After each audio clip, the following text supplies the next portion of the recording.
sa Ginoo sa usa ka gutom nga hisayuta, ug sa paglaglag sa mga tanong nga nagbuhi kanila. Iyang gipadala sa katawo una kanila,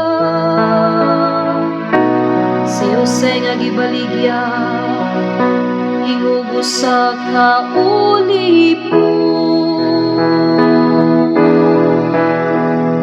Inumdumi ang mga katingalahan nga nahimo sa Ginoo.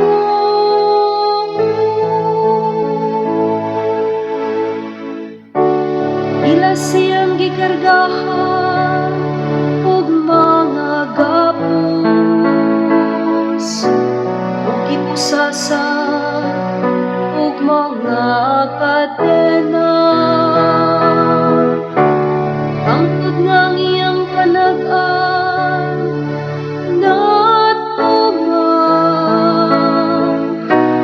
ug ang pulong sa Ginoo nagpakita sa iyang kamatinud-anon.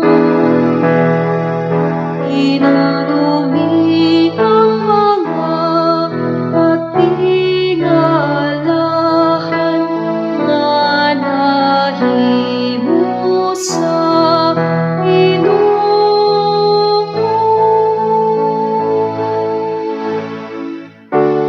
Ipatawag siya sa hari ug gibuhian,